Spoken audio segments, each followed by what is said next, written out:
É, Sim, sim. Boa noite, pessoal. Então, nós estamos dando início à Então, né? nossa roda de conversa hoje com a Grícia Argolo, que vai estar falando para a gente, né, sobre mulheres e agroecologia. Muito obrigado, Grícia, pela sua disposição de estar falando para a gente, né, sobre esse tema. E se você quiser, pode começar. Então, né? Boa noite a todos e todas. Está aí com a gente nesse momento. A gente não está se vendo, né? Mas está aí compartilhando nesse novo modo de ser e estar. Então, eu me chamo Crícia. Eu queria agradecer aí a mocinha pela indicação e pela ousadia, né, de me colocar nesse momento para pensar um pouco. E é esse o nosso objetivo mesmo. E aí eu já trago um pouco da minha história, né, da minha trajetória de vida. Eu sou professora, bióloga, tive a oportunidade de fazer o mestrado em Educação do Campo pela UFRB. E sou a mãe de Mariana Auá e Mariana Aí. Então, nesse processo da minha vida, eu nasci em Feira de Santana e tinha uma pouca relação assim com a agricultura. Pode passar o slide, por favor. E aí, nessa pouca relação, mas algo muito forte e presente, né? Que são as mulheres que me antecederam. E aí, em conversa com meus familiares, sempre me associam à mãe do meu avô paterno. Então, isso para mim foi me mexendo muito. E aí eu vou nesse processo buscando esse sentido da vida, né? E aí eu me percebo enquanto uma mulher que está nesse processo de recampesinamento, é um termo utilizado para alguns movimentos, e para outros talvez o nome seria uma retomada, né? Que é esse retorno para a terra, é o lugar que os nossos ancestrais tiveram uma relação mais forte e presente. E aí, nesse processo do mestrado, eu tenho uma oportunidade de desenvolver um trabalho junto à comunidade que eu moro hoje. Eu nasci em Feira de Santana, mas eu moro há 7 anos aqui na comunidade da Volta do Américo, zona rural de Lençóis, onde a gente começou, né, a desenvolver. Na verdade, as mulheres já têm um trabalho, né, onde elas comemoram o dia 8 de março há 10 anos. E aí eu comecei a me envolver com as mulheres, comecei a me envolver com a associação desde 2015. E aí juntas a gente conseguiu elaborar um trabalho lindo, né, que foi titulado, uma cartilha que ficou titulada Mulheres, Quintais e Saberes Agroecológicos, semente para a educação do campo. Nesse processo eu utilizei, né, como metodologia foi uma pesquisação.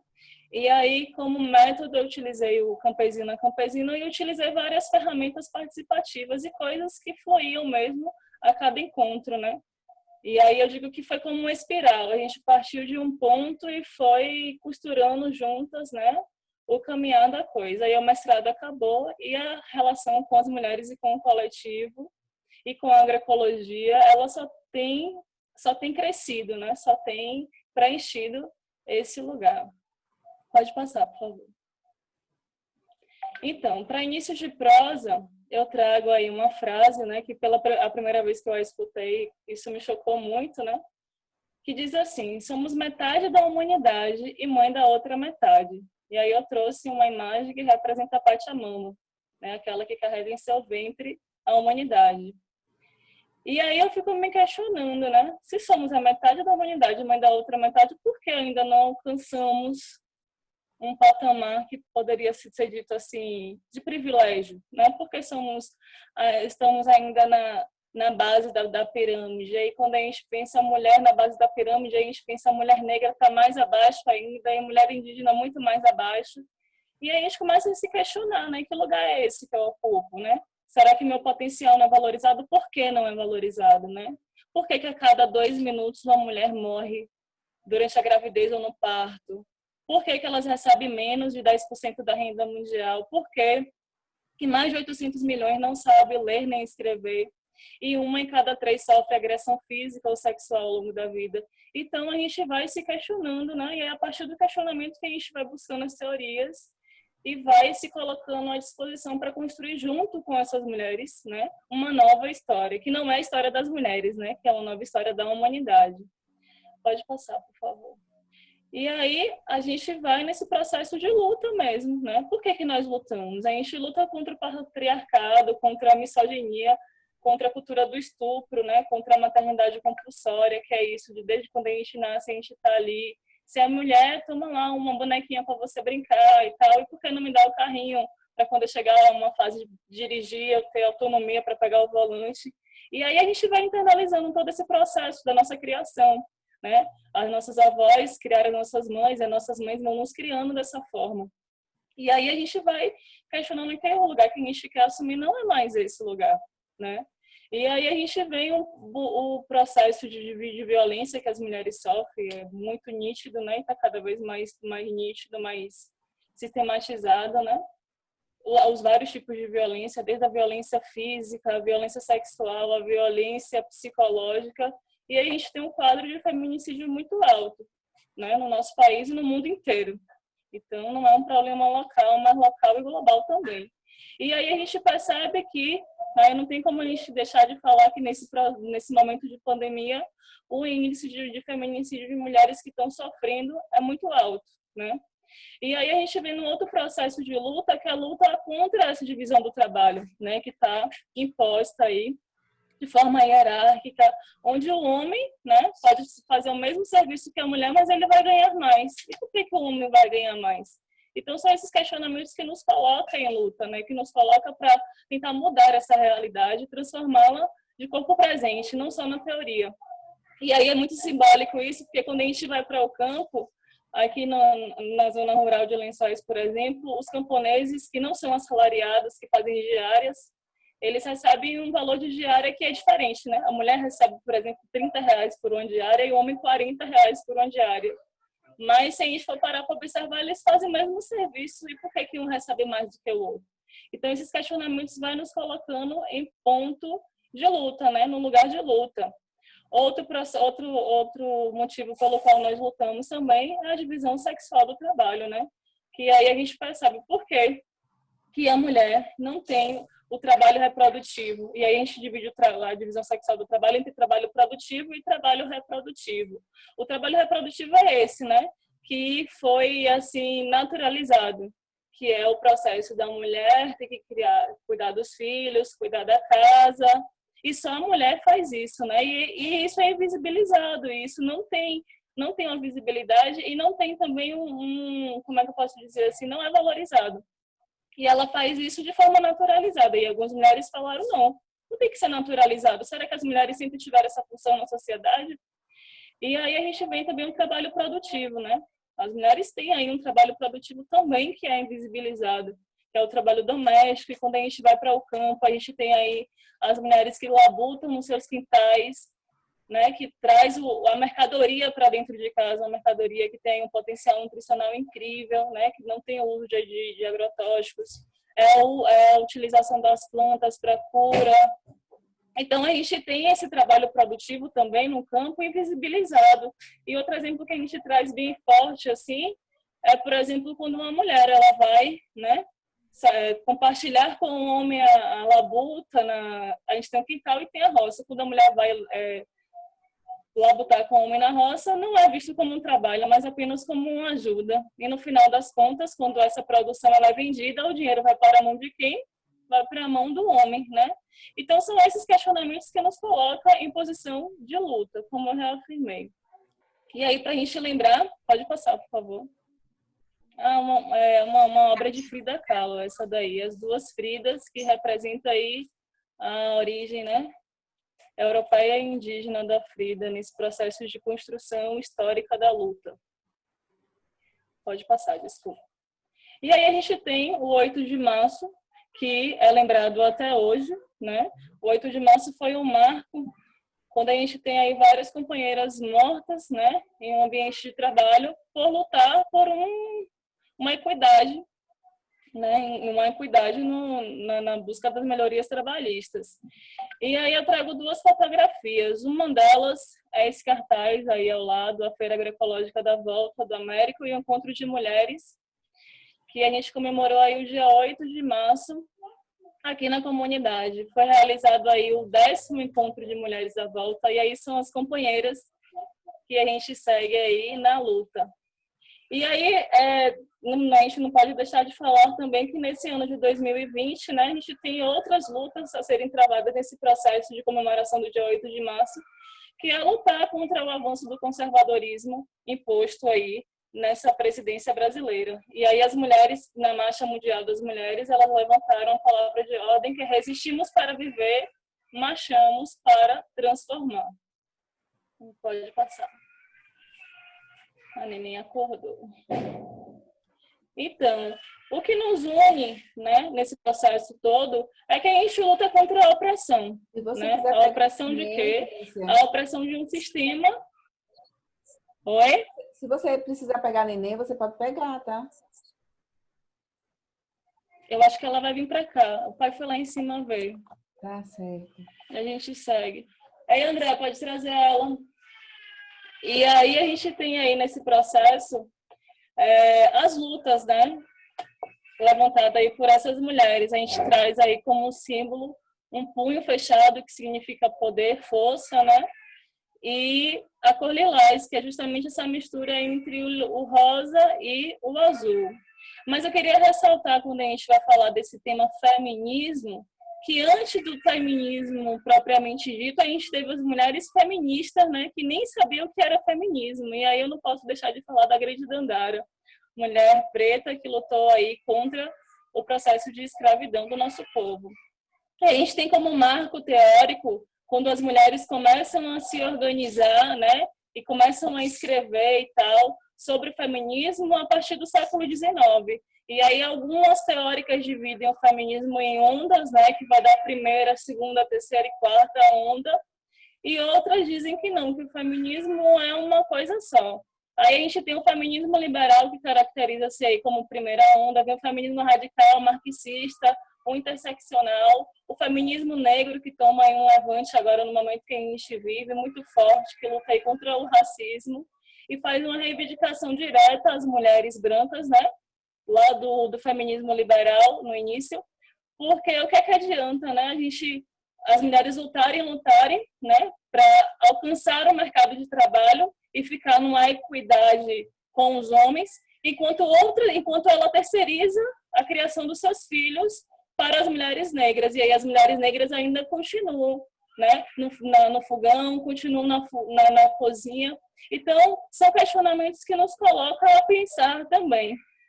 E aí a gente tem o ecofeminismo com a Vandana Shiva, também, que traz aí o poder das sementes também como algo muito importante. O feminismo comunitário, que é um dos mais recentes, eu acredito, aí pela Julieta Paredes, de 1990, que traz uma relação muito forte assim, com as mulheres andinas, o feminismo anarquista e o feminismo camponês popular.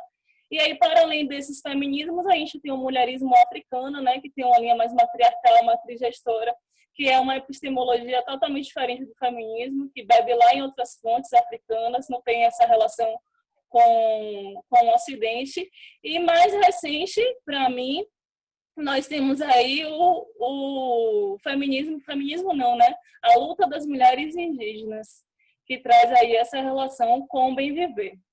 Pode passar, por favor. E aí eu fiz um recorte do feminismo popular camponês, porque eu acredito aí nas pesquisas que eu tenho feito, nas coisas que eu tenho lido nesse processo todo de construção do mestrado, o feminismo popular camponês ele está mais próximo e se relaciona mais profundamente com a agroecologia, né?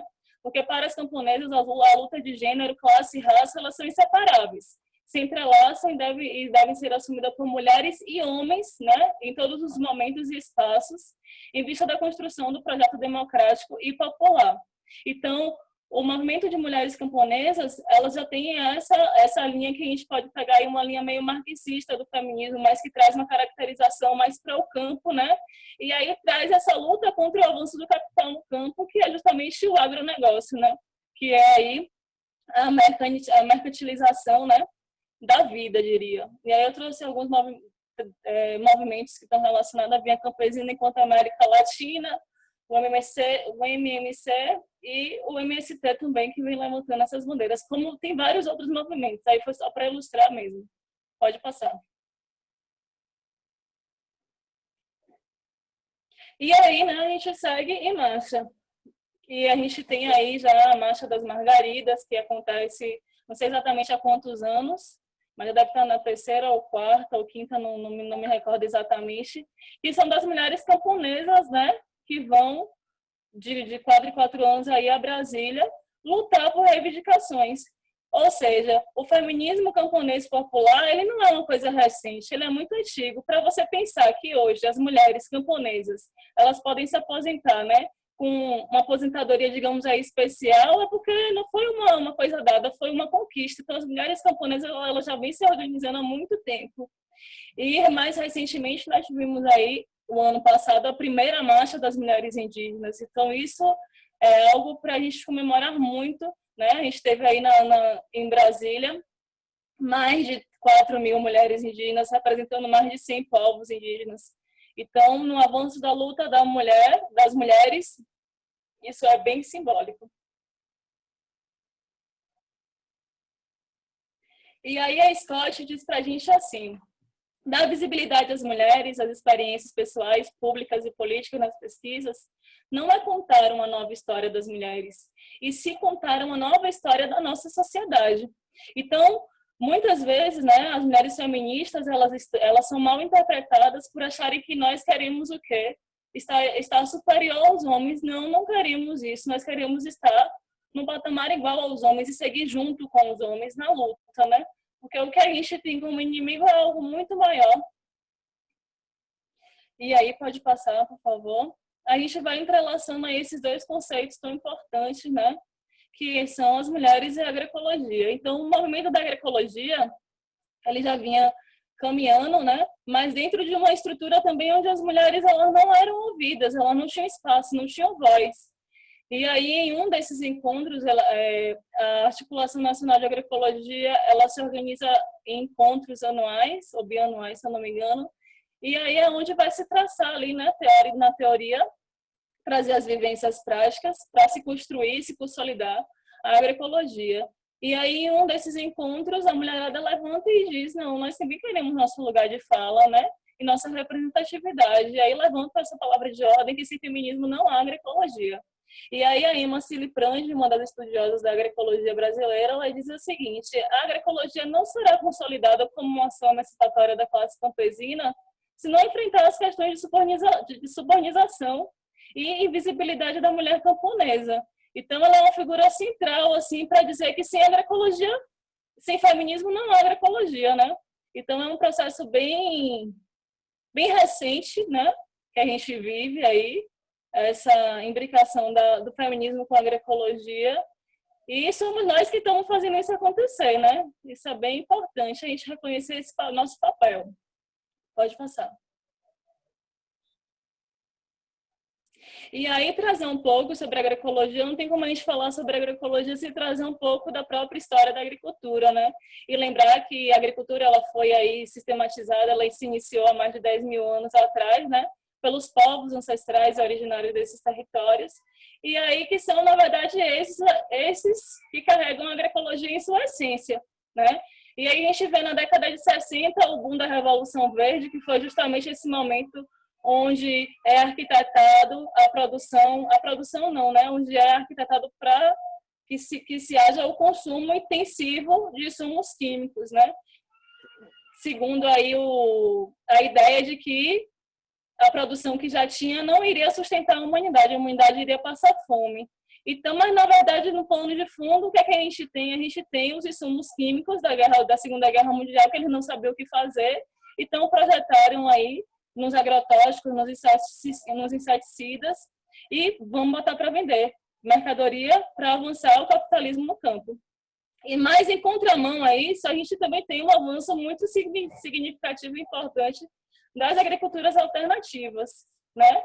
E aí a gente tem vários nomes que representam esse processo, e a gente tem também que começa, né, a se construir o conceito acadêmico, diria assim, da agroecologia com Miguel Thierry, lá na década de 80, onde ele escreve o livro Agroecologia, Base Científica da Agricultura Alternativa.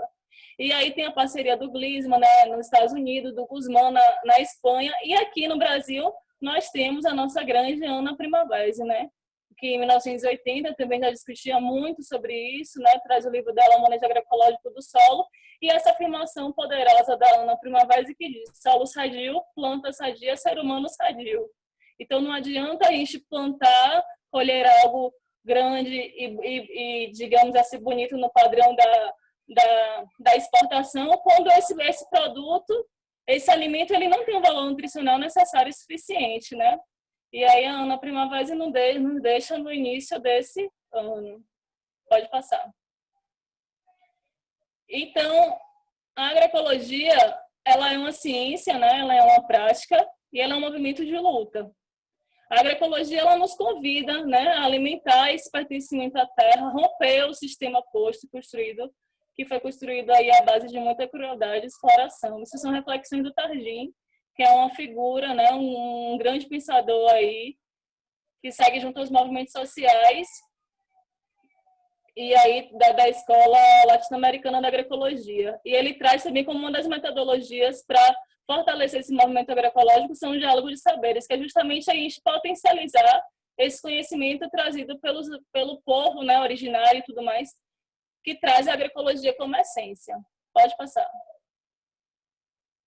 Afinal, a agroecologia é vida. E aí, dentro da Articulação Nacional de Agroecologia, nós temos o GT de Mulheres, né? E elas vêm sistematizando vários materiais super legais, importantes. E elas dizem: não basta substituir os meninos e adubos químicos por insumos agroecológicos ou orgânicos na produção de alimentos, energia, fibras, etc. Na nossa perspectiva, é preciso sim enfrentar as contradições de classe, transformar as relações sociais entre homens e mulheres e entre as gerações, combater o racismo e ressignificar as conexões entre campo e cidade para a construção de um outro mundo possível, né? Ou seja, não basta a gente só fazer essa transição agroecológica de parar de utilizar os insumos químicos, né? A gente tem a necessidade de outros avanços, né? De avançar em outras perspectivas também. E aí a gente tem no avanço do feminismo, da cultura, da comunicação, do direito à cidade, inclusive, da saúde coletiva, da economia solidária, entre outros. Vamos lá. Estou aqui ligada no tempo, viu? Então, a agroecologia, ela se dá como um processo de luta e resistência nos territórios. Não tem como a gente pensar a agroecologia como uma receita de bolo. Vou fazer agroecologia, vou pegar uma receita de bolo. Não tem como, porque é essa relação direta do ser, né, do ser social com a natureza, né? E aí a gente tem a riqueza biocultural dos povos, né? A gente tem os biomas diferentes e a cada bioma é uma luta diferente. A luta das marisqueiras é diferente da luta do povo da mata. Então, a gente tem aí as mulheres do campo, das águas, da floresta, da cidade, tudo nesse processo de resistência, cada um em esse território, mas todas lutando por um bem comum, que é o quê? A sustentabilidade seria o quê? A agroecologia, seria essa relação de pertencimento à mãe terra, à natureza.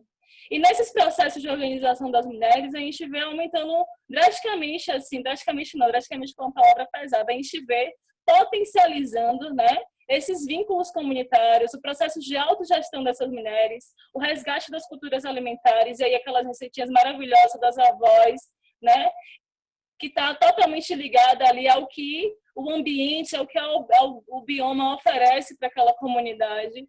Então, é um processo de ressignificação da vida e de valorização desses saberes e, mais uma vez, uma afirmação à não privatização da natureza. E com uma articulação muito bem construída, né? A gente tem aqui na Bahia e também no Maranhão a Teia dos Povos, que não é um movimento em si, é uma articulação de vários movimentos que traz aí essa bandeira maior da agroecologia e que já tem, né, na sua sistematização, nos seus processos, na sua metodologia, já tem essa valorização da mulher enquanto ser principal da agroecologia, né? E aí a gente já construiu aí o primeiro, o segundo encontro e estamos indo para o terceiro encontro de mulheres da Teia dos Povos. Então, é um espaço de luta que tem aí consolidado muita coisa positiva. Quem quiser acompanhar, dia de quarta e sábado, no canal Diálogo com os Povos, Aí a gente está construindo vários debates legais. Então, as mulheres, elas seguem nesse processo de defesa do bem comum, né? Então, elas estão lá com os saberes, com as plantas medicinais, a defesa das sementes crioulas, o manejo das plantas nativas, as práticas agroecológicas nos quintais, e os quintais é o lugar, né, que as mulheres falam, que as mulheres estão e se sentem parte dele. E aí eu trago duas fotos. Pode passar, desculpa. É porque eu estou passando aqui no computador. Então, a gente tem aí duas fotos. As duas fotos são aqui na comunidade. A primeira foto foi de um encontro que a gente realizou, onde a gente estava discutindo associativismo e educação do campo, e a outra foi em uma das atividades do meu projeto de mestrado, né? Que a gente fez a visita aos quintais. Então, foi uma visita guiada, onde a mulherada toda se reuniu para ir visitar o quintal de Dona Mocinha, onde tinha várias práticas agroecológicas, entre essas que eu estou falando aqui. E aí a gente tem as hortaliças, a criação de pequenos animais, e tudo isso contribui, né, para a soberania alimentar e segurança alimentar e nutricional. Mas, mesmo assim, a gente ainda enfrenta vários processos para, por exemplo, acessar as políticas públicas como o PNAE e o PAA. Pode passar. E aí, como uma ferramenta grandiosa, né, aí sistematizada também pela Articulação Nacional de Agroecologia Inclusiva e mais necessariamente aí pelo GT de Mulheres da ANA, é uma metodologia desenvolvida que são as cadernetas agroecológicas, onde a gente pode aí, nessa foto de baixo, a gente pode ver aí algumas linhas, né, que são colunas, onde a mulher vai ter aí, ela vai anotar o que ela consome, o que ela doa, o que ela troca, o que ela vendeu. E aí, nesse processo de anotar toda essa movimentação que acontece a partir da sua produção, ela vai perceber o quê? Que ela produz muito, né? Mas o que ela produz não tem um valor monetário que esse mundo capitalista tanto voga, né? É o quê? É o deixar de gastar, é o autoconsumo, né? Dá visibilidade. Essa metodologia é muito importante porque ela dá visibilidade para as mulheres e para a sociedade do poder e do potencial que essas mulheres têm na lida, principalmente com os quintais. E aí a mulher, vendo isso, que ela também, apesar de não colocar o dinheiro, ela coloca o produto em si, que é um produto de valor nutricional altíssimo, de qualidade, ela vai desenvolvendo a sua autonomia, né? Então, é uma ferramenta, é uma metodologia altamente revolucionária. Inclusive, tem dados de mulheres que já começaram a anotar nesse caderneto agroecológico o trabalho doméstico que ela faz, porque a gente também precisa estar questionando, né, o valor desse trabalho doméstico, porque a gente naturaliza isso, que esse é o papel da mulher, não é o caminho, é o momento da gente romper essas barreiras. E aí, um outro momento importante que se dá são as feiras agroecológicas, e aí eu falo com muito orgulho assim da comunidade aqui, que é a Feira Agroecológica da Volta do Américo, onde ela não fez parte do projeto da pesquisa do mestrado, né? Ela foi uma consequência de todo o processo. O mestrado acabou e a gente continuou o processo de auto-organização que fincou aí nessa feira que a gente vem realizando há 2 anos. E a feira, ela potencializa o processo de transição agroecológica e outras transições também, né? Nesse momento de se encontrar, fortalecendo aí a cultura camponesa. A gente tem a fila do café durante a feira, o trabalho comunitário, porque para erguer as barracas, para limpar o espaço e tudo mais, é um trabalho, né? E é um trabalho comunitário. O resgate das culturas alimentares, a gente oferece um almoço onde as próprias mulheres se auto-organizam e fazem o preparo do alimento com alimentos que são daqui mesmo, né? E aí a gente tem a economia solidária, que é um eixo onde a gente tenta colocar os produtos com preço real, né? O terreiro lúdico, um espaço pensado para as crianças, e aí a gente vem fortalecendo essa relação campo-cidade, né?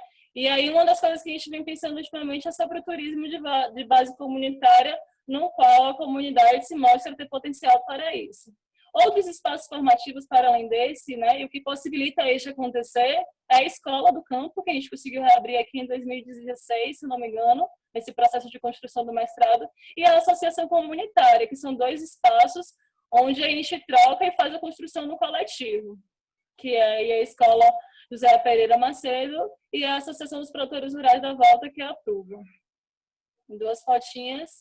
E aí, para terminar a fala, olha só, pontual, falta 1 minuto. Manter-se viva em tempos áridos exige mais do que amor e calma, demanda coragem para cruzar longas distâncias no tempo e espaço em busca de terra fértil, luz solar e água. Então, é essa mensagem que eu deixo. E aí, essa fotografia lindíssima, maravilhosa da Marcha das Mulheres Indígenas, que aconteceu o ano passado. Avançaremos. Algumas referências. Prontinho. Muito bom, viu? Muito bom. Gratidão aí, Grícia, viu? Gratidão. Respirar agora. Respirar, beber Eu uma que água, agradeço. né? E abrir para discussões. Eu estava na Marcha das Mulheres de Brasília aqui o ano passado. Gente, nossa, realmente uma marcha. Meu sonho. Uma marcha. É, você não veio? Eu estava aqui já em Brasília, né? Aí eu participei o ano passado. Nossa, maravilhoso demais. Muita energia boa, muita força, né? É, tem que participar para sentir como é que é. Muito bom. Então, gente, vamos abrir aí para a roda de conversa, né? Quem quiser aí estar participando, conversando, né? Vamos lá, apreciar essa A prosa. respeito desse valioso tema aí para nós, né? Pode ficar à vontade. E aí, sabe, eu sempre me lembro da educação, né? A educação que a gente teve. E aí eu lembro muito da educação que a gente dá para os nossos filhos. Eu tenho um filho homem, né? E às vezes eu me pego assim, dizendo, nossa, eu mesmo estou contribuindo, né? Quando eu repito a mesma tipo de educação, aquela coisa, né? Do menino, né? Não participar das atividades de casa, não, né? E o meu menino gosta de cozinhar. E às vezes para evitar uma certa bagunça na cozinha, a gente não deixa o menino cozinhar. Então, a gente também precisa mudar a forma que a gente educa os nossos filhos, né? E a partir daí, muitas mudanças podem estar acontecendo mesmo, né? E aí, gente, que silêncio é esse? Ninguém vai dizer nada? Eu queria colocar... Eu estou lendo aqui as mensagens que mandaram. Primeiro, parabenizar a Crícia. Muito bom, Crícia. Parabéns. Tá? Abordou de uma forma bem clara, foi bem direto, né? E em pontos chaves. Eu coloco, né? Eu não consigo entender que nós, em pleno 2020, a gente está lutando por direito de igualdade, uma coisa que é natural. Não dá para ver de outro jeito. Não existe diferença entre homem e mulher. Tudo é igual.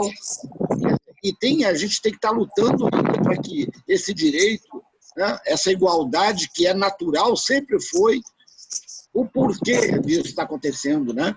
Então, eu queria relatar aqui que eu fico muito feliz que, como chefe da Embrapa, a gente conseguiu chegar em todos os municípios de Roraima e nos fóruns, um dos pilares é isso, é essa igualdade. É inadmissível que se veja de alguma forma diferente.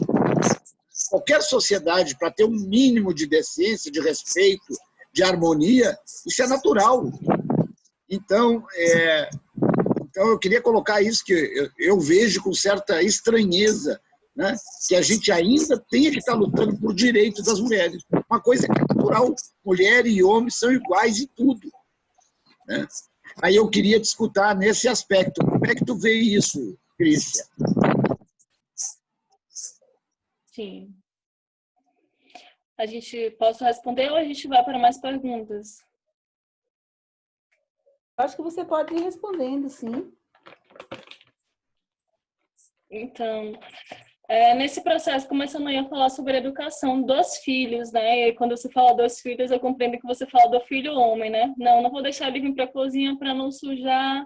Então, essa educação, né? Essa educação do lar, da casa, ela pertence a quem? Porque o processo histórico naturalizou que esse é o lugar da mulher.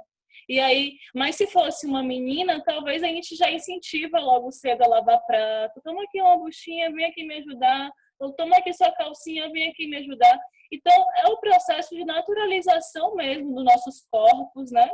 Que é dado. E por trás disso, a gente tem aí um processo histórico de exploração, né? E aí, já pegando um gancho da pergunta do outro professor. É natural que homem e mulher sejam iguais. Infelizmente, não é natural, né? Infelizmente, a gente vive uma sociedade que é uma sociedade patriarcal, onde o homem é central, né? E mais do que isso, a gente vive numa sociedade capitalista, onde a exploração é um eixo central. E aí é a exploração do homem pela natureza, né? Do homem pelo homem e do homem pela mulher.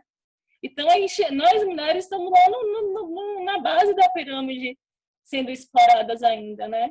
E aí eu me questiono muito. Ontem eu tive a oportunidade de aqui mergulhar nesses estudos, e aí sou muito grata por vocês terem colocado nesse lugar de voltar para a leitura e escrita nesse momento de ter que administrar mil coisas dentro de casa.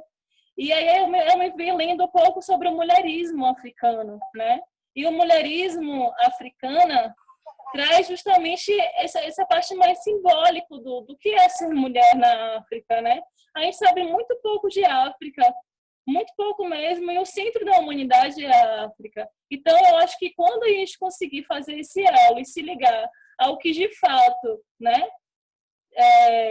o papel da mulher de fato, e aí o mulherismo ele traz o quê? Que a mulher, o papel da mulher não é só gestar, mas ela é potencializar a comunidade no qual está inserido, né? E aí por isso que a gente vê que várias lideranças são femininas, são mulheres, porque ela já traz isso em si como um potencial, né? Não sei se eu respondi, mas é mais ou menos isso que penso.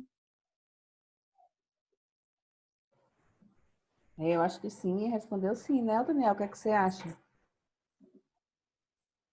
Sim, Eu não estou conseguindo acompanhar as perguntas. Eu peço que, para quem colocou pergunta no chat, se possível, abrir o microfone e fazer aqui, porque eu também não consigo acompanhar esse chat. Ele é muito rápido, né?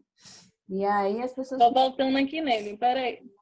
tem pessoas que têm aqui... Alguém pediu para falar sobre a teia dos povos. Quando eu subo, ele desce, um negócio isso aqui para mim. A Cristina falou aqui que já avançamos, mas precisamos avançar muito mais, com certeza. Ela está querendo falar. Então, vamos abrir a palavra para a Cristina, né? E aí, quem quiser, depois vai se inscrevendo aqui, que eu vou tentar acompanhar. Cristina, Aldete, eu proponho que seja na sequência. Alguém pediu na minha frente para falar sobre a teia dos povos, então eu ia pedir a Cristina para falar sobre isso para outra, né, colega que está aí, e depois eu falo. Quem foi que falou das teias? Da teia dos povos? Alguém perguntou aqui, eu vi no chat. A pessoa puder abrir o microfone e falar, né? Já ajuda aqui. Olá, gente. Boa noite. É o Márcio. Oi, Márcio. Boa noite. Márcio aqui do Instituto Federal do Piauí, paulistana. Boa noite, Márcio. Eu tive um contato, boa noite. Eu tive um contato com o pessoal da Teia dos Povos no primeiro Festival de Sementes Crioulas da Bahia. Foi um festival feito em Feira de Santana, na UFRP, né? Hoje o CETEM, Centro de Tecnologias. E foi um evento interessante, não só por ser o primeiro, né? Foi a primeira experiência, mas porque trouxe essa expertise da Teia dos Povos, né? Com a questão da conservação da agrobiodiversidade, né, com enfoque de sementes que eles já tinham, né? Então, queria que você, de repente, socializasse um pouco essa história, um pouco dessa história da teia com os colegas, né? Porque eu acho que muita gente ainda não conhece a teia, uma instituição, digamos assim, né, viva, um organismo vivo, tão importante, né, para a conservação e valorização da agrobiodiversidade. Então, acho que era interessante, Cris, você falar um pouquinho disso para os colegas, para a gente, né? Então, a Teia dos Povos, eu encontrei, na verdade, a Teia dos Povos quando eu estava inserida no mestrado em Educação do Campo, e aí eu pude participar da segunda jornada de agroecologia, né? A Teia, ela organiza, a cada 2 anos, a Jornada de Agroecologia da Bahia. Então, é um momento que reúne vários povos, e quando a gente fala de povos, a gente está falando do povo de terreiro, a gente está falando dos povos indígenas, né? E também da universidade e de outros movimentos. A teia em si, ela começa lá no sul da Bahia, onde a gente tem uma luta pelas terras, né? Uma luta dos povos indígenas, uma luta do povo de terreiro e uma luta pela reforma agrária. E aí esses povos, eles começam a brigar entre si, até que eles chegam a um consenso, né? E que eles têm um inimigo de comum, que é justamente o que? O avanço, né, do agronegócio. Então, até ela começa a ser tecida nesse processo de luta por terra e território. E aí eles vêm cada vez mais tomando força, né? E abraçando mais movimentos, né? E abraçando mais articulações. E aí a gente percebe que a agroecologia, ela é a base da vida, né? Em todos os territórios, assim. Aí lá no sul a gente tem a relação com o cacau, e a gente pensa aqui na Chapada, a gente tem um potencial do café, por exemplo. E é como que essas comunidades elas se relacionam com seus biomas e conseguem, a partir disso, manter-se vivos, né? E aí a gente, a Teia dos Povos, na figura do Joelso, traz muito forte essa questão das sementes crioulas, né? Porque as sementes é a base da vida e a gente precisa garantir as nossas sementes crioulas, que são aquelas sementes que não passaram aí pela indústria, que traz aí a sua memória ancestral, né? Que são sementes com um poder de adaptação muito forte, né? Mais resistentes, né? Com valor nutricional muito maior. Então, cuidar das sementes é garantir a nossa vida futura, né? Presente e futuro. É isso. Muito bom. Agora a Cristina, né? Cristina, você está inscrita? Certo, então, eu estava pensando assim, ela falando, e estou me lembrando que, às vezes, como mulheres, nós levamos a esses comportamentos, a essa, digamos, inferioridade, né, que a mulher tem em relação ao homem. Não que ela tenha, mas que ela passa a ter dentro de uma sociedade. Porque as mães é isso que a própria Cristi já falou. A menina vai ter que arrumar a casa, vai ter que fazer isso, vai ter que fazer tudo e mais uma coisa. E os nossos filhos, a gente não vai dando tanta responsabilidade. Então, por exemplo, em Portugal, a minha mãe já era mais aberta, né? Porque a gente já tem um pouco menos desse preconceito. Mas, por exemplo, quando aqui no Brasil, eu via minha sogra, ela tinha uma filha e tinha 6 ou 7 filhos, homens. A coitada da minha cunhada fazia tudo dentro de casa, porque os homens não faziam nada. Então, eu acho que isso vem muito enraizado também da nossa própria cultura, né? Em alguns locais, mais do que outros. E no Brasil, eu sinto muito isso. E a gente acaba aceitando, incorporando isso como nossa obrigação. Então, eu estou vendo, por exemplo, agora aqui nesse isolamento social, a gente está trabalhando em casa. Mas aí o marido fica, Cristina traz isso, Cristina faz aquilo, Cristina, eu estou trabalhando, mas eu tenho que sair daqui do computador para ir fazer alguma coisa que ela era só se levantar e fazer, entendeu? Mas eu continuo naquela coisa, não, mas eu faço, eu vou fazer, eu não reclamo, entendeu? Então, eu acho que a gente mesmo, nós como mulheres, nós temos que entender e interiorizar. Temos os mesmos direitos, temos as mesmas coisas. Por outro lado, minhas filhas eu já acho até que são exageradas. Até para um copo d'água, alguma coisa, elas não fazem nada para os maridos. A distância é a mesma, faz não sei o quê. Mas assim, a gente vai ver que de geração para geração as coisas vão mudando.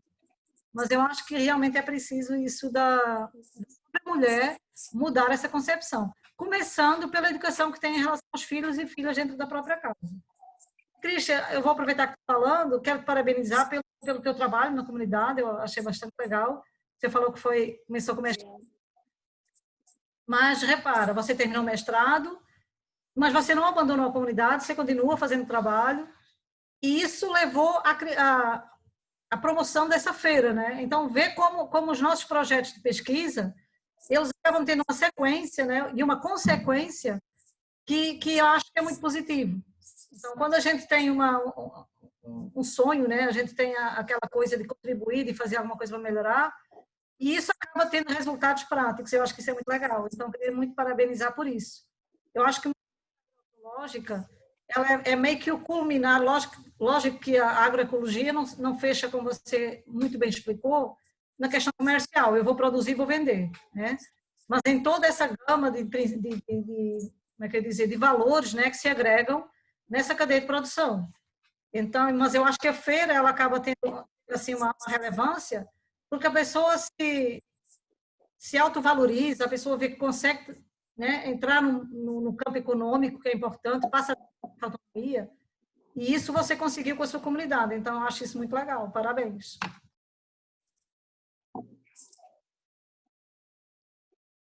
Obrigada, Carmen, né? Então, Carmen, acrescentando aí um pouco sobre a sua fala, é aquela coisa, né? No processo histórico, a gente foi naturalizando que o papel da mulher é esse, né? A mulher recatada do lar. Mas muitas vezes a gente é mal interpretada. Quando a gente coloca isso em questão, não quer dizer que a gente não quer fazer isso e a gente quer que o homem faça tudo pela gente. Não é isso. A gente quer dividir o trabalho, porque é trabalho, né? O trabalho doméstico é trabalho. E aí a gente vai se colocar no lugar de transformação, mas a transformação ela nunca vai partir do opressor, né? Que nesse caso são os homens. Ela tem que partir da gente, de colocar os questionamentos, de se colocar na situação para pensar, né? Trazer reflexão. E aí tem feminismo que são mais, né, brutais, que são mais radicais, outros feminismos não. Por isso que a gente tem uma linha tem várias linhas, né, várias vertentes do que é o feminismo, né?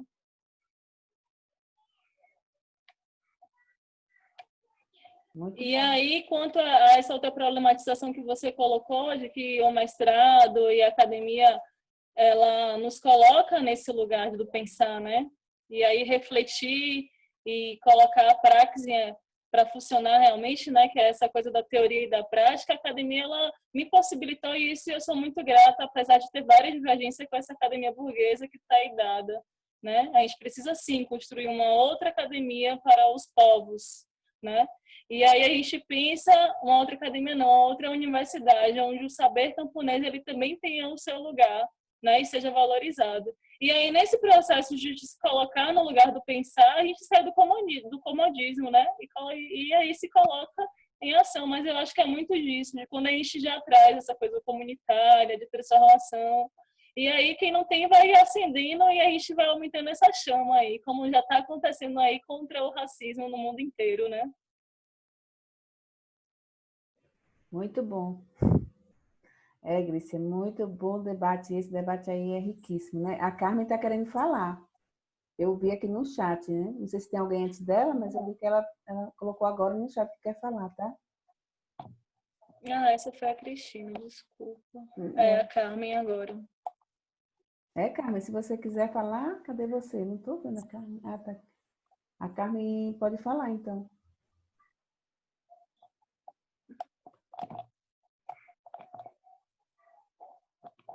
Não sei se ela está com problema no som, né? Eu não sei se ela está com problema no som. O Vitor também está inscrito. Enquanto a Carmen está resolvendo essa questão do som, o Vitor pode falar, né? Depois a gente volta na Carmen, só para otimizar o tempo. Então. Estou sem áudio.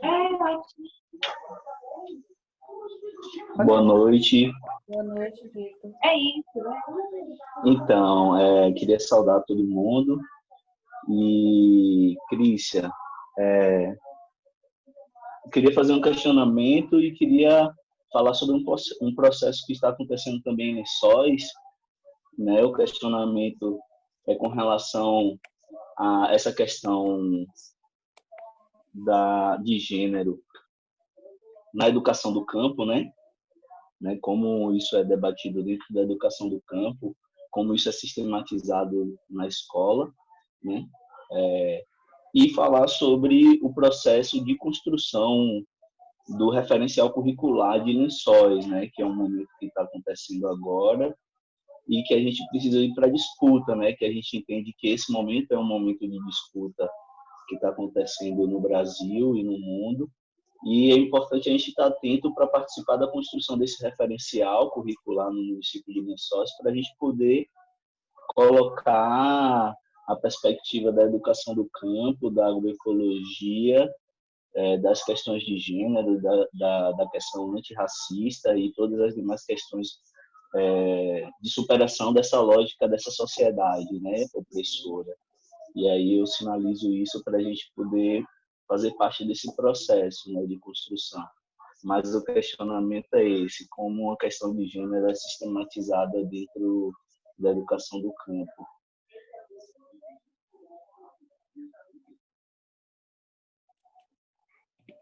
Bom. Então, quando a gente fala de gênero, né, e da luta da mulher, a gente meio que pisa em ovos, né? Principalmente quando a gente fala do campo, onde patriarcado, onde o machismo ele é muito presente, onde a mulher ela é muito mais subalterna do que a mulher da cidade, eu diria assim, né? Se a gente pega aí as ondas do feminismo, se o povo, as mulheres da cidade estão lá na terceira onda, a gente aqui ainda está na primeira onda, né? Ou seja, as mulheres sofrem muito mais a repressão do que outro contexto.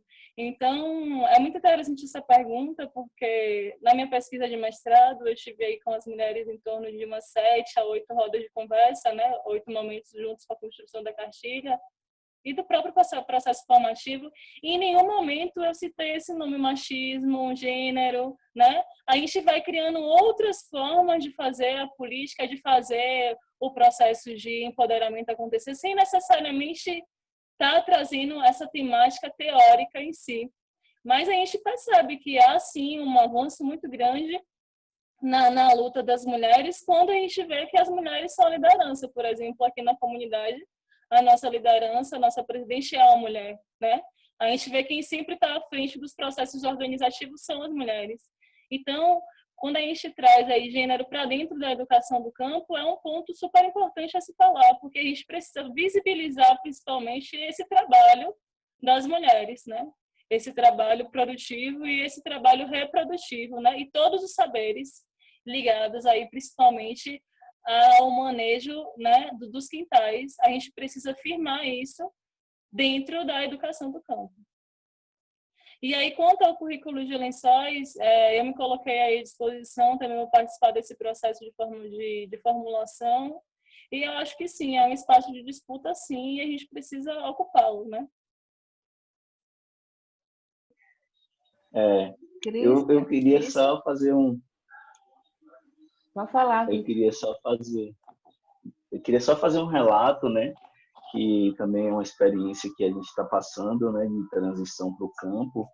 E realmente a gente percebe, né? Que o machismo ele é muito presente na nossa sociedade, mas os debates estão intensificando estamos num processo de transformação em todo o mundo, né? Diversos tipos de transformações. Mas a gente percebe que realmente no campo é muito mais forte, né? Eu falo isso porque a gente está nesse processo de transição e aí quando a gente está lá na roça, chegam os vizinhos e aí o homem vem conversar com o homem, a mulher vai lá conversar com a mulher, aí às vezes vem um espaço limpo assim, quem capinou foi você, né? Porque a mulher, ela é frágil, no capina, como assim, né?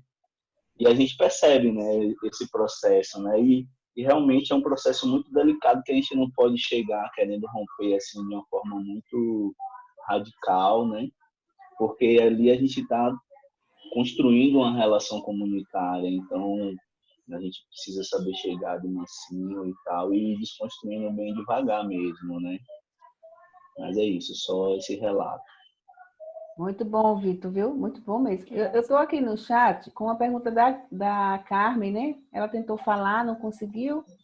Aí eu vou fazer para você, Grícia. Ela pergunta como uniformizar as informações em relação às trocas de conhecimentos sobre espécies medicinais, por exemplo.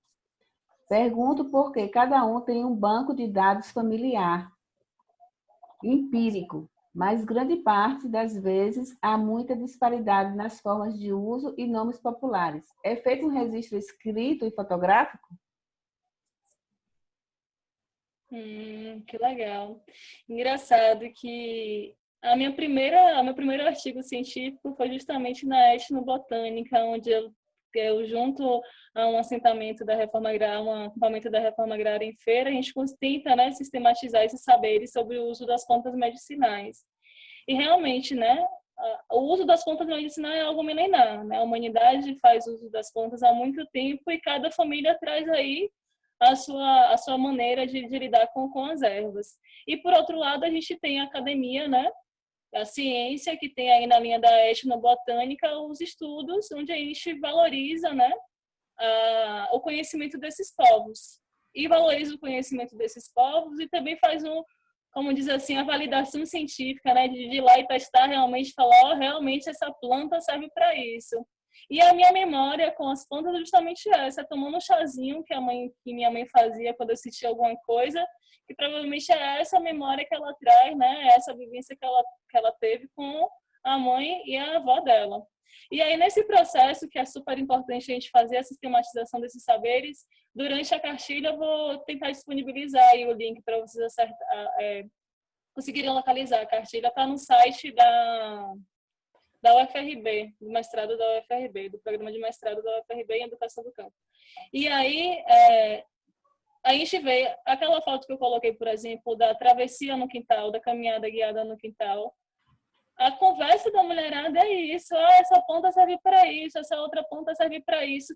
E aí, no fundo, no final da história, a gente senta e prosa que cada planta, né, ela tem um nome científico, por mais que aquela mesma planta ela tenha um nome popular, cada canto é conhecida como um outro nome, né? E aí a troca do conhecimento em um método desse, né, em uma ferramenta dessa que a gente faz uma caminhada guiada no quintal, a troca de conhecimento ela é muito importante, né? E é isso que os agricultores eles vivenciam, né? Se eu, por exemplo, entregasse uma cartilha para ela ler sobre como é que vai usar tal coisa, não fosse tão importante quanto vivenciar, né? A troca do saber ali a partir de um questionamento ali no ato, na hora.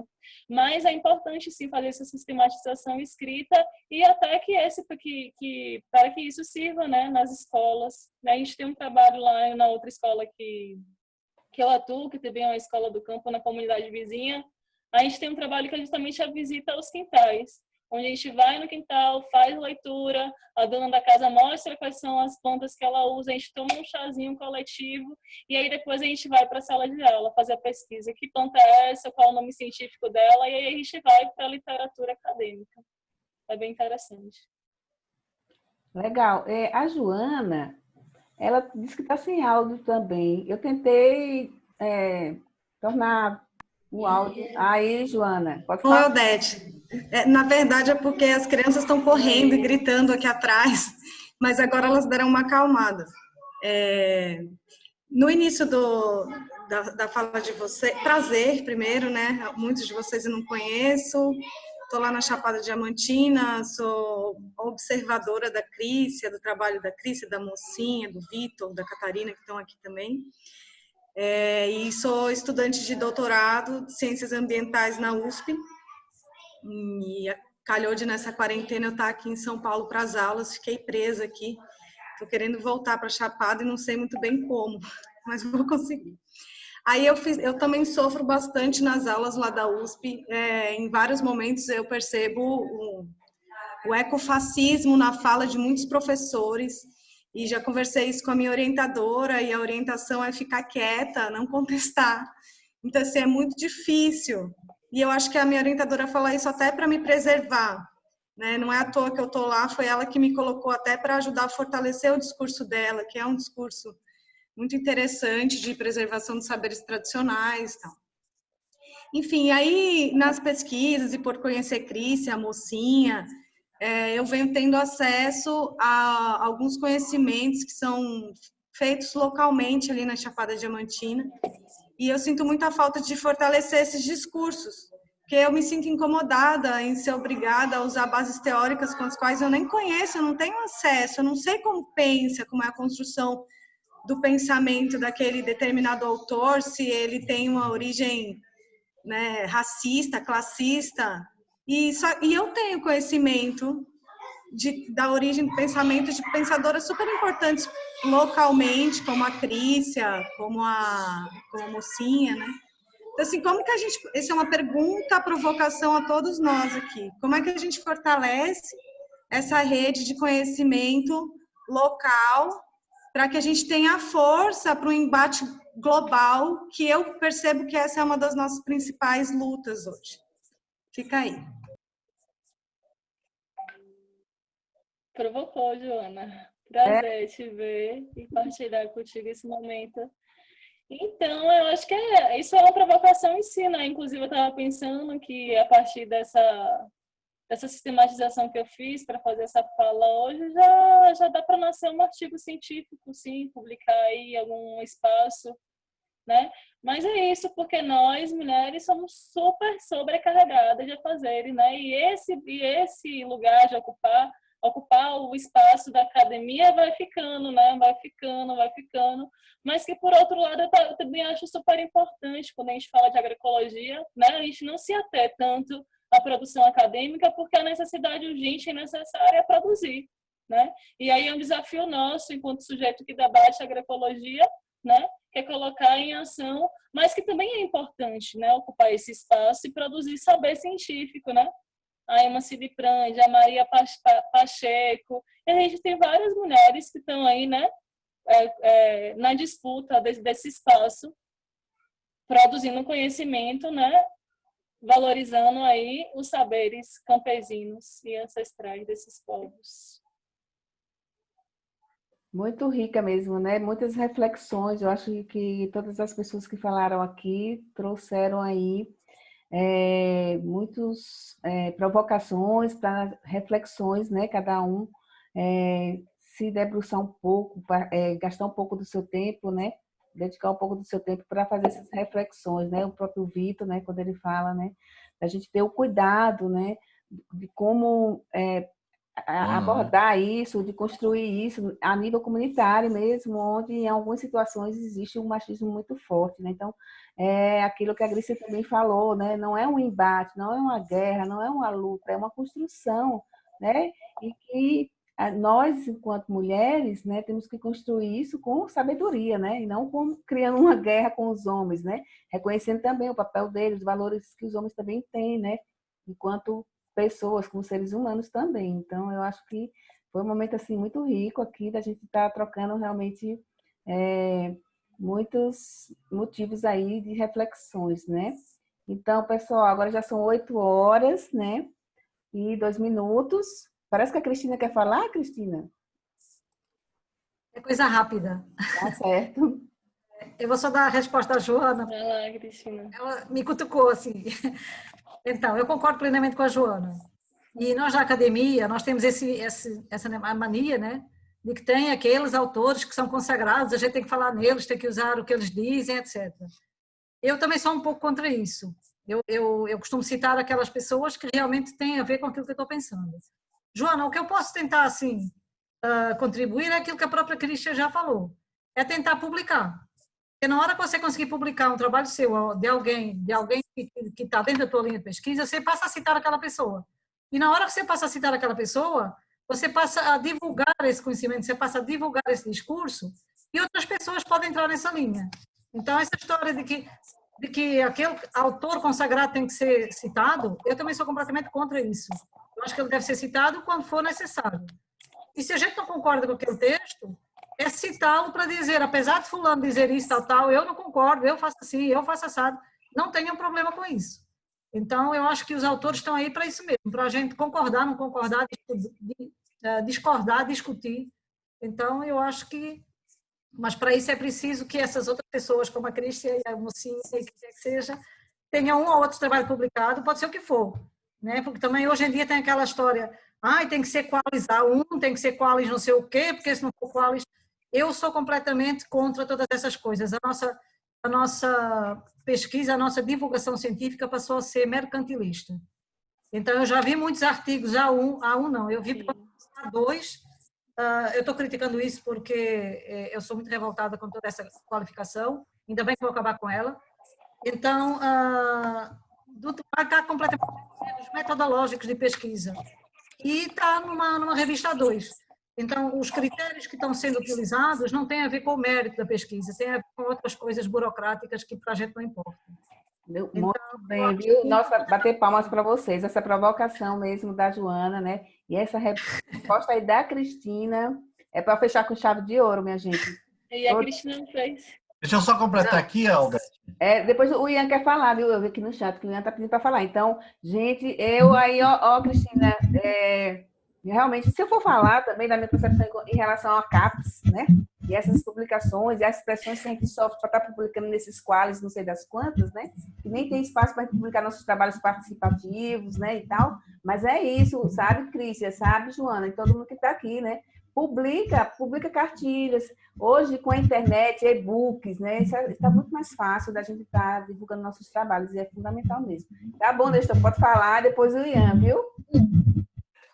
Eu acho que assim que a Joana colocou muito bem essa questão, a Cristina foi sensacional na colocação dela, e a gente tem que lembrar uma parte.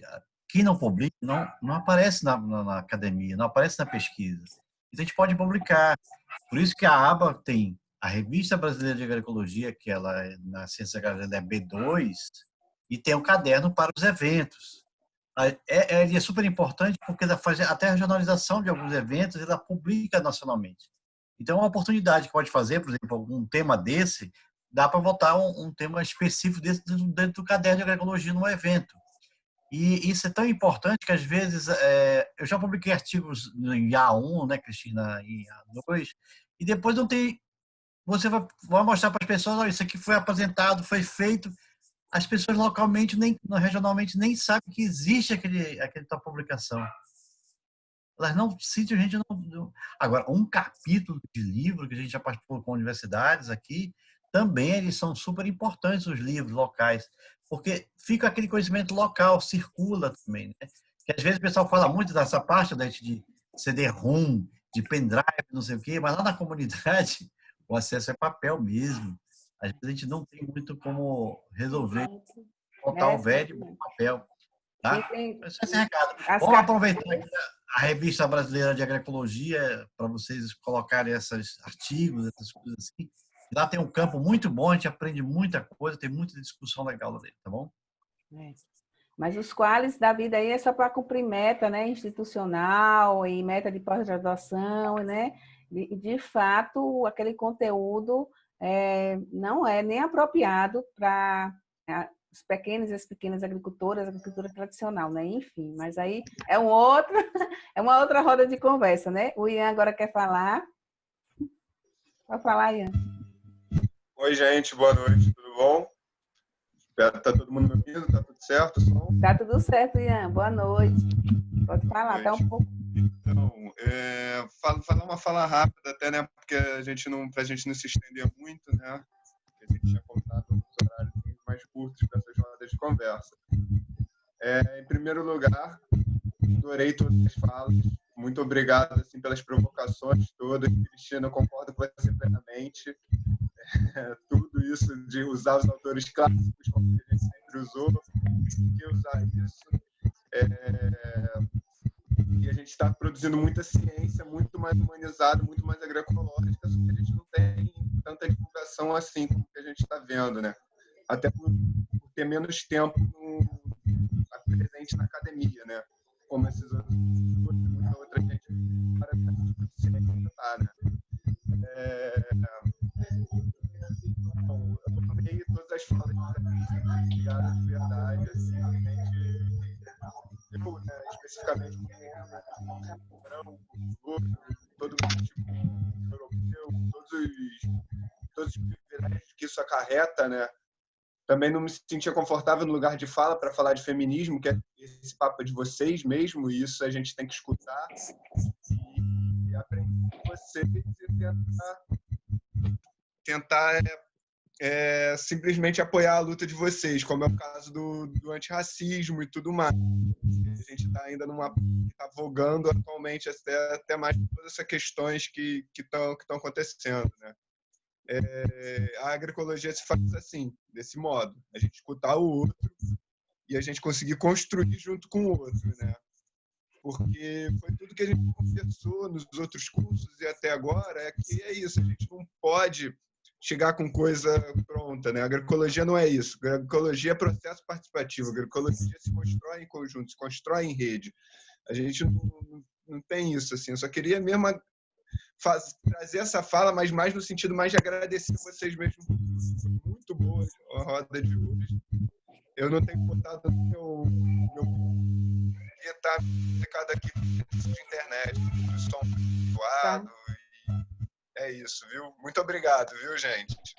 Obrigado você.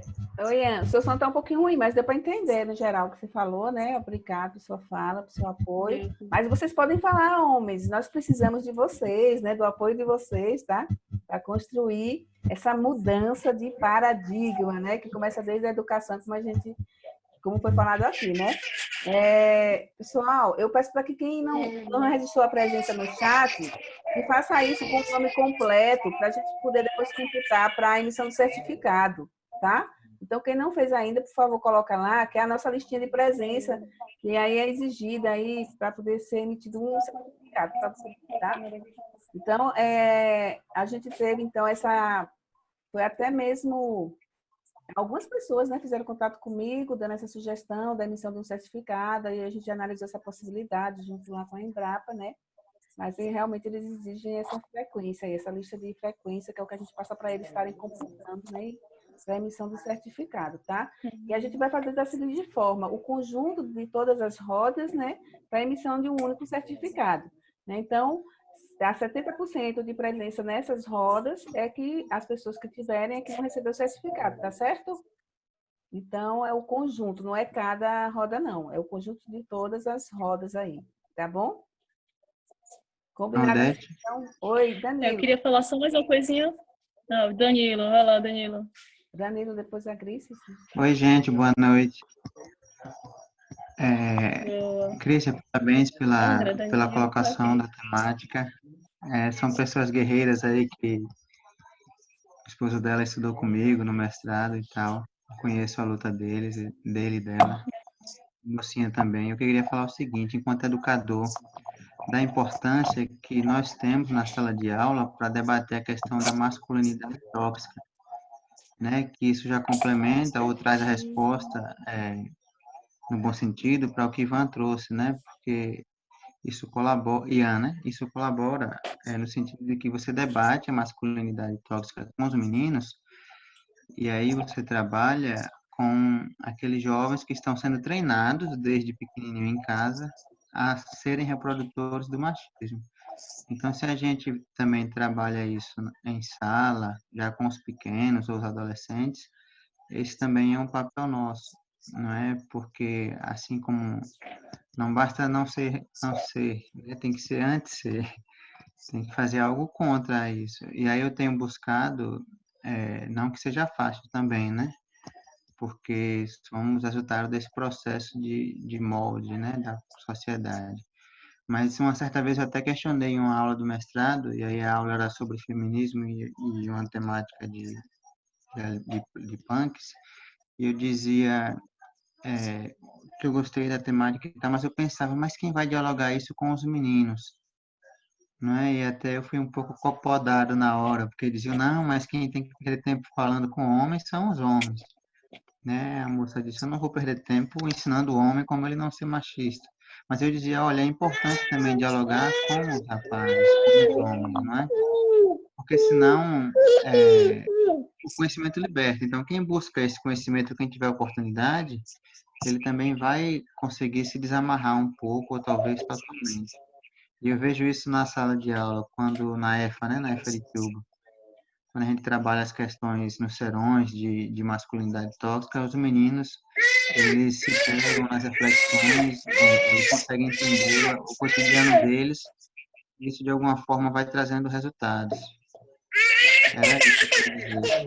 A importância de trabalhar também com os educandos, né, as educandas, sobre a questão de como não ser um homem tóxico, né, como não ser alguém que fere o direito da outra pessoa. Muito obrigado.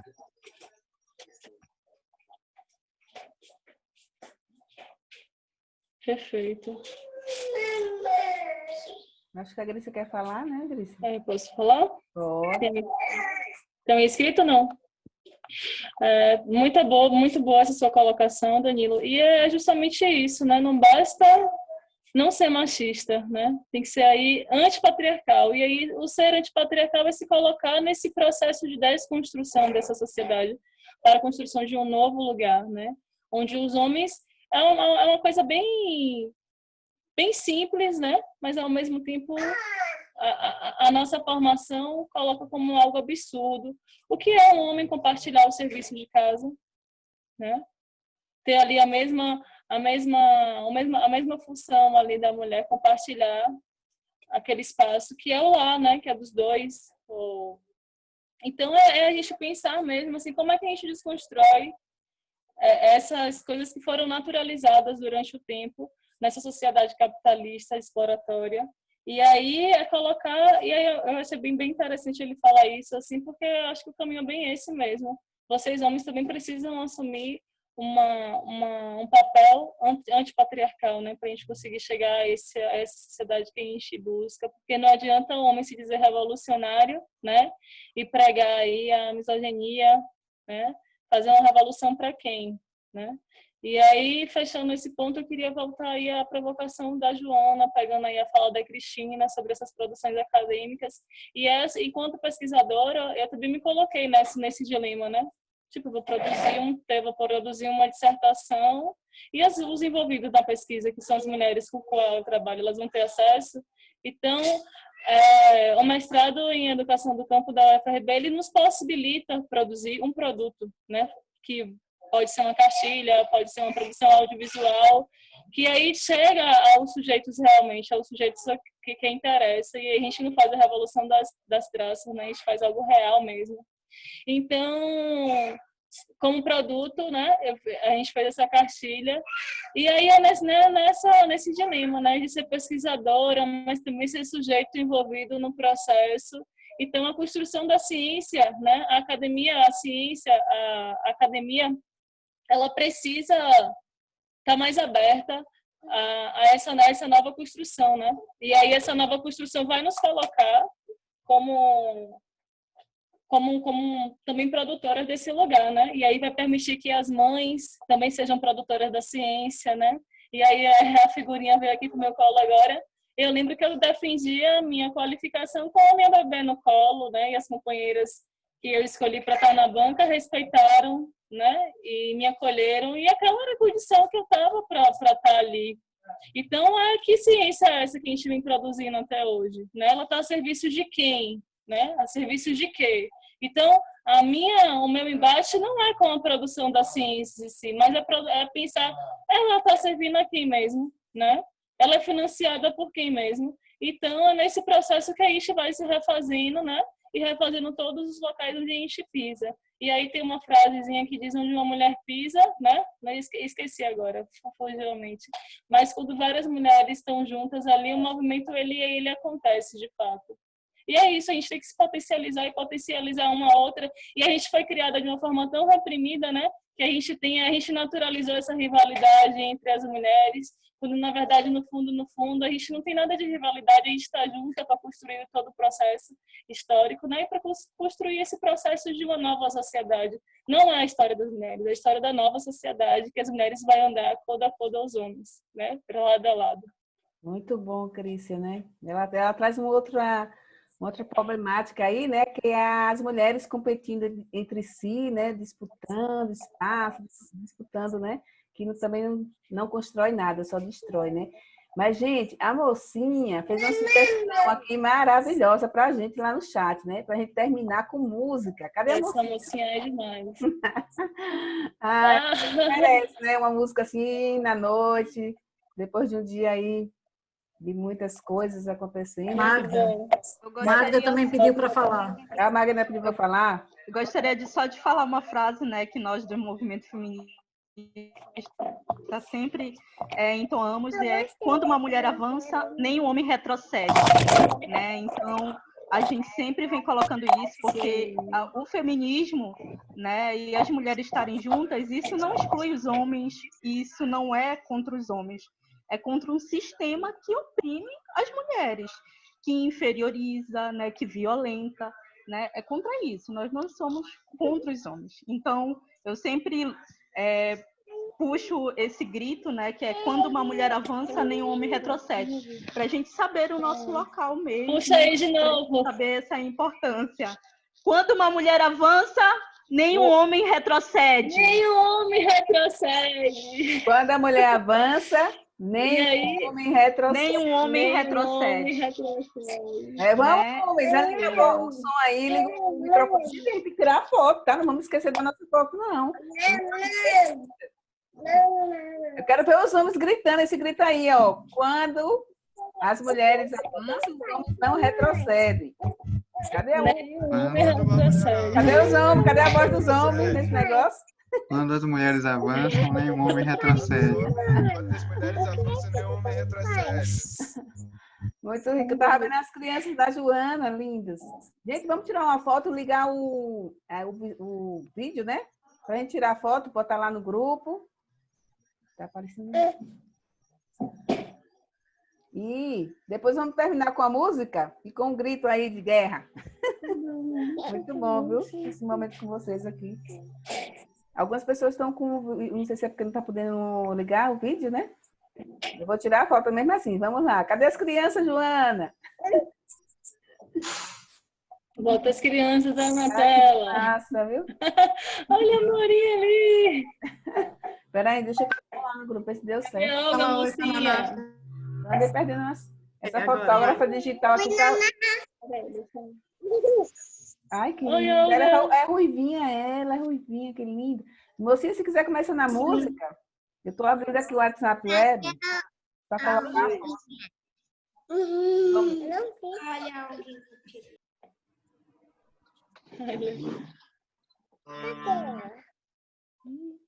Aham, vai tocar. Chega pra cá, André. Vamos cantar agora. Vamos lá, mestre.